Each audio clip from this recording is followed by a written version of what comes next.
The moment Michael Carter's phone rang at 2 a.m., something shifted in the universe.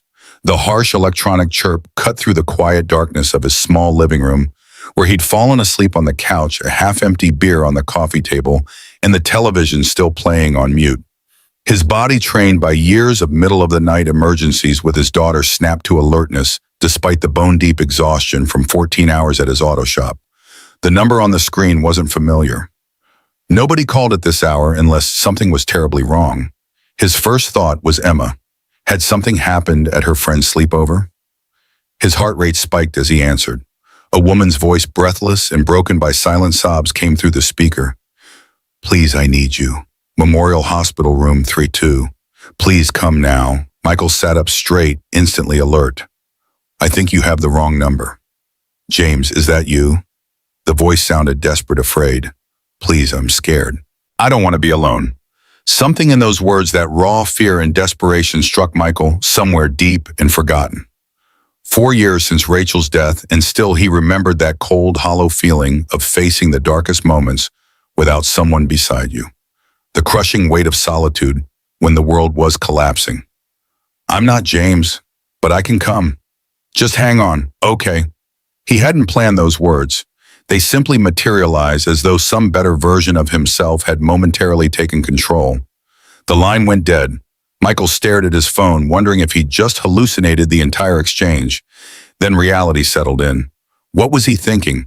Racing to a hospital in the middle of the night for a complete stranger.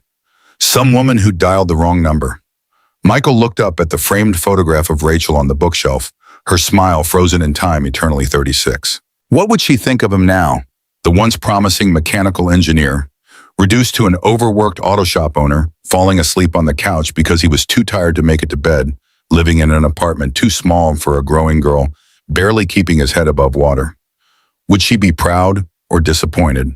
His eyes drifted to the second photo beside it. Emma at her kindergarten graduation, gap-toothed and beaming, clutching a construction paper diploma. His daughter, now 10, asleep at her friend Zoe's house 3 blocks away. Everything he did was for her. Every extra hour at the shop, every skipped vacation, every corner cut in his own life to make hers better. The phone felt heavy in his hand. Who was this woman, afraid and alone in room 302? What had happened to this James person who should be rushing to her side? Michael glanced at the clock, 2:08 a.m. The rational part of his brain listed all the reasons to go back to sleep. He had a transmission rebuild waiting in the morning. Emma needed to be picked up by 9. He barely knew where Memorial Hospital was, somewhere on the other side of Portland. Yet he was already reaching for his keys and wallet, already dialing Mrs. Patterson, his elderly neighbor, who'd offered countless times to be his emergency contact. Already apologizing profusely for the hour while explaining there was a situation, could she please go to his apartment and be there in case Emma came home early. The streets of Portland were empty at this hour, the traffic lights changing for phantom vehicles. Michael drove through the darkness, questioning his sanity with every mile. His truck, a 12-year-old Ford that announced his profession with every squeak and rattle, felt out of place as he pulled into the hospital parking garage. The fluorescent lights cast everyone in a sickly pallor as he navigated the sterile hallways, following signs to the elevator. Who rushes to a hospital in the middle of the night for a complete stranger? The question echoed with each step down the quiet corridor of the 3rd floor. But he couldn't shake the feeling that whoever this woman was, she needed someone. Anyone. To show up for her. Room 302 had its door partially open. Michael hesitated, suddenly aware of how bizarre the situation was. What would he say? How would he explain himself? He could still walk away, pretend this night never happened. Then he heard a soft, rhythmic beeping from medical equipment inside, and before he could reconsider, he knocked gently and pushed the door wider. She lay in the hospital bed, copper hair spread across the pillow, her face pale against the stark white sheets. In her early 30s, perhaps, with delicate features sharpened by whatever illness had brought her here. The moment she saw him, confusion crossed her face. "You're not James." "No, I'm Michael. You called my number by mistake." Her eyes widened slightly, and he quickly continued. I couldn't leave you alone when you sounded so scared." For a long moment, she just stared at him, tears welling in her eyes. Then she'd done something unexpected. She laughed, a small broken sound that somehow contained both gratitude and disbelief. My name is Victoria Wells, and apparently the universe decided to send me a guardian angel instead of my worthless ex-boyfriend. The name registered somewhere in Michael's mind. Wells Communications, the telecom giant that had recently acquired several smaller media companies. He'd seen the headlines but paid little attention. Business empires existed in a different universe from auto repair shops. Victoria pushed herself up slightly against the pillows, wincing with the effort. James and I broke up 3 weeks ago. When the doctors told me tonight might be difficult, I called him anyway. Stupid, right? He promised he'd always be there if I needed him. Her bitter smile didn't reach her eyes. Guess some promises aren't meant to be kept. Michael shifted uncomfortably by the door, unsure whether to come closer or leave. He hadn't expected a conversation, just a quick check that she was okay before slipping away. So, do you want me to call someone else for you, family or another friend? Victoria shook her head, her expression hardening into something more composed, more dignified. No family. My father died last year. My mother remarried and lives in Europe. And friends. The kind of friends I have aren't the middle-of-the-night emergency type. She gestured to the chair beside her bed. But since you're here, would you mind staying just for a little while? Before Michael could answer, a doctor entered the room. A tall woman with steel gray hair and the efficient movements of someone perpetually short on time. Her eyebrows rose slightly at Michael's presence, but she focused on Victoria. Ms. Wells, your latest results aren't what we hoped. We need to adjust your treatment plan immediately. The leukemia is advancing more aggressively than anticipated. Victoria's face remained impassive, but Michael saw her hand clench the bedsheet tightly, knuckles white with strain. She nodded once, a quick professional acknowledgement that masked whatever storm raged beneath. The doctor turned her attention to Michael. I'm Dr. Sharma, and you are Michael Carter. I'm a friend of Victoria's.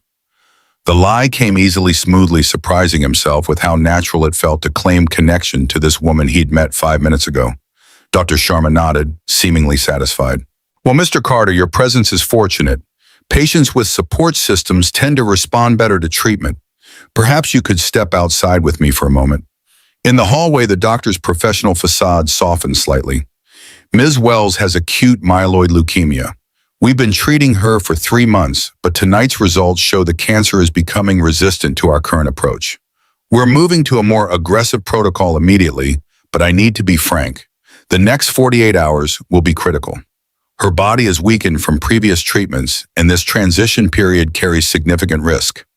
Michael absorbed the information, trying to process what he was hearing. So tonight, when she said she was afraid, she had good reason to be. Dr. Sharma checked her watch. The oncology team will be starting the new treatment protocol within the hour. I understand you are not family, but since you're here and she wants you to stay, your presence could be beneficial. Emotional state affects physical resilience. Michael nodded, a sense of responsibility settling over him. I'll stay as long as she needs. Dr. Sharma gave him a quick, grateful smile before hurrying away, already focused on her next patient. Michael stood alone in the hallway, trying to make sense of how his night had transformed so completely. He should call Mrs. Patterson, let her know he'd be longer than expected. He should check if Emma had texted. He should walk away from this stranger's crisis and return to his own complicated life.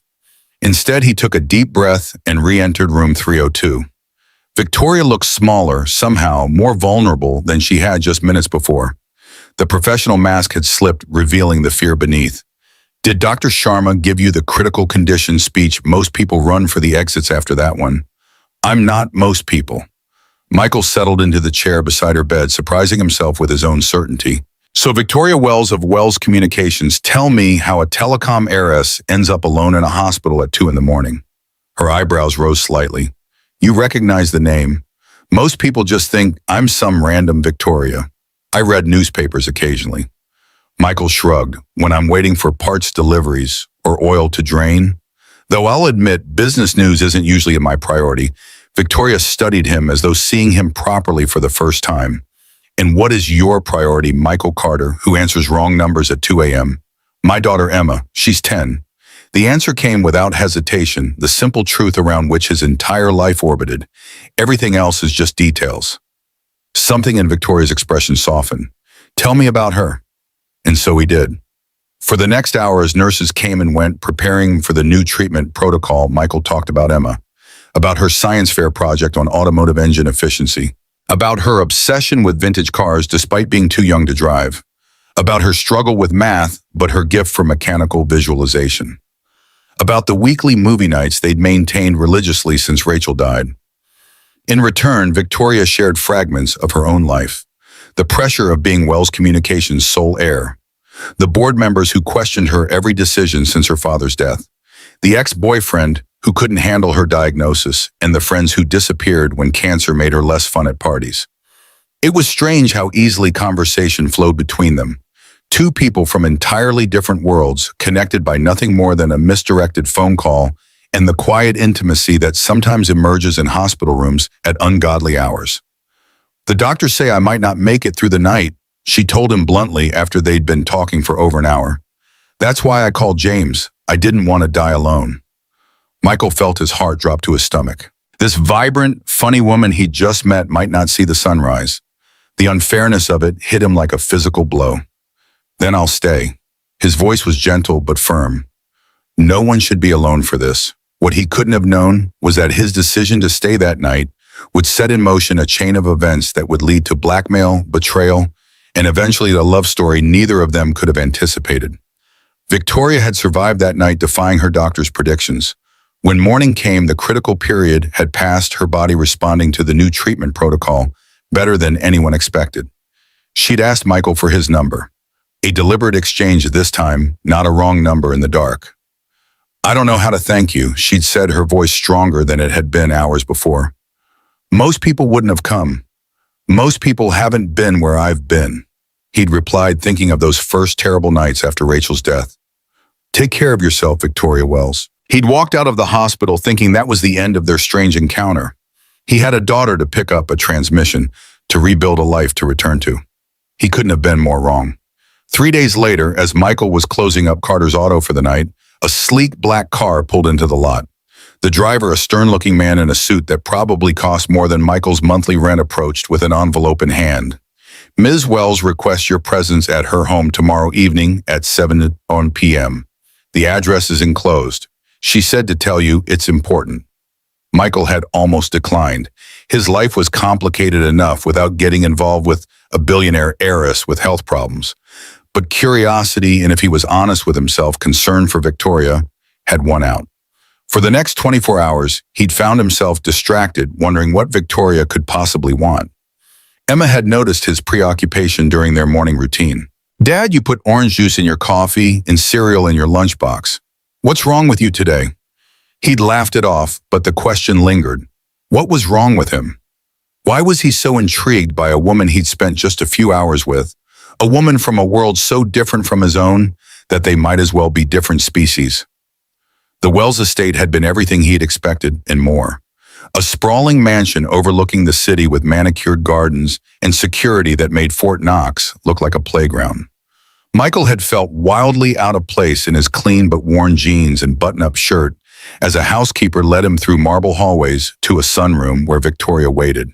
She'd looked better than she had in the hospital. Some color returned to her cheeks, though still fragile, like a strong wind might blow her away. She'd smiled when she saw him, a genuine smile that reached her eyes. "Michael Carter, you actually came. You said it was important." He'd remained standing, too aware of the pristine white sofa that probably cost more than his truck. Victoria gestured for him to sit across from her. "I have a proposition for you, one that might sound crazy, but I hope you'll hear me out." What Victoria proposed that evening was indeed crazy. She explained that her rare form of leukemia was treatable, but would require months of aggressive therapy. Her prognosis was uncertain. What was certain was that her board of directors was using her illness as an excuse to try to wrest control of her company from her. "They think I'm weak," anger flashed in Victoria's eyes. "They think they can push me out while I'm down. I need to show them and the world that I'm not alone, that I have support, that I'm still capable of making decisions." "What does that have to do with me?" Michael asked, though. A sinking feeling told him he already knew. "I need someone I can trust. Someone who showed up for me when they had absolutely nothing to gain." Victoria leaned forward, intensity radiating from her slight frame. "I want to hire you, Michael, to be my companion, for lack of a better word. To accompany me to treatments, to business meetings, to be seen with me in public." to help create the image that I'm not fighting this battle alone.